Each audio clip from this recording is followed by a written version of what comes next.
10 falsos mitos sobre la economía española. Mito 1. El endeudamiento público supera el 363% del PIB.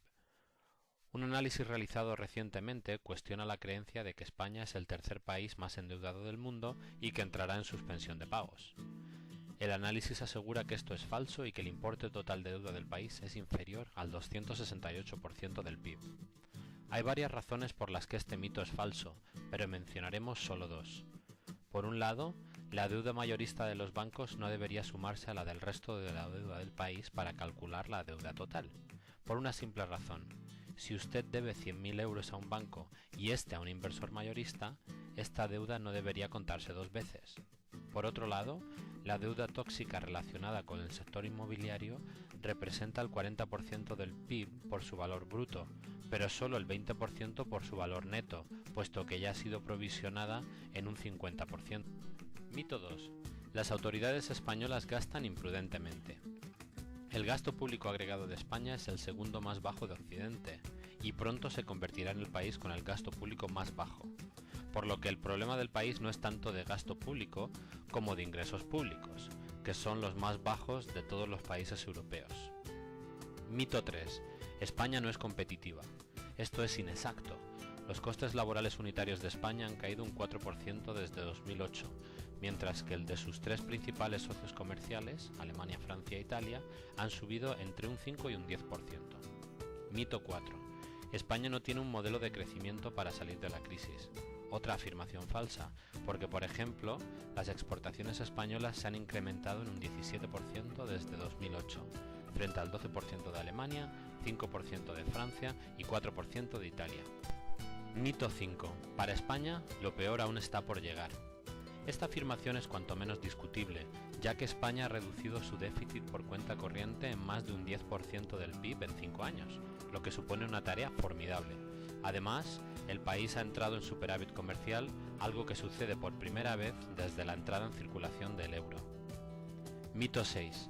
Europa permitirá que España salga del euro. Esto es altamente improbable, ya que la salida de España del euro podría suponer la salida de Italia y probablemente el final de la propia moneda única. Esto a su vez provocaría el hundimiento de las exportaciones de Alemania, más del 40% de su PIB, y de los balances contables de sus bancos, con un coste mucho mayor al de sostener al euro. Mito 7. España no hace reformas. Esto es falso. España está llevando a cabo un ajuste fiscal del 11% del PIB, mucho más que el Reino Unido o Estados Unidos, así como reformas por el lado de la oferta que tenía pendientes desde hace décadas y que generarán un crecimiento adicional del PIB del 8,6% y 2 millones de empleos antes de 2020. Mito 8. Los depósitos de la banca española están huyendo del país.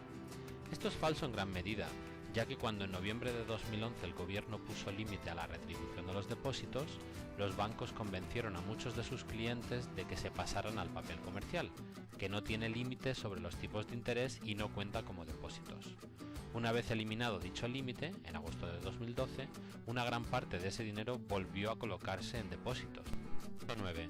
El CDS de España supone que sea el quinto país del mundo más susceptible de suspender pagos. Esta afirmación es falsa e ingenua porque los diferenciales de los CDS, la permuta de incumplimiento crediticio, no reflejan la estabilidad política ni social. Los países entran en quiebra cuando alcanzan niveles de deuda pública muy altos, por encima del 120% del PIB, y además no tienen acceso a liquidez y son incapaces de crecer. Esta no es la situación de España. Y mito 10. Los españoles no trabajan duro.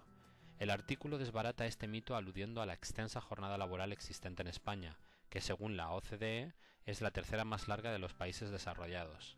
Además, destaca que aunque la productividad por hora es un 10 o 15% inferior a la media de la zona euro, el salario por hora es un 35% más bajo que el de la eurozona.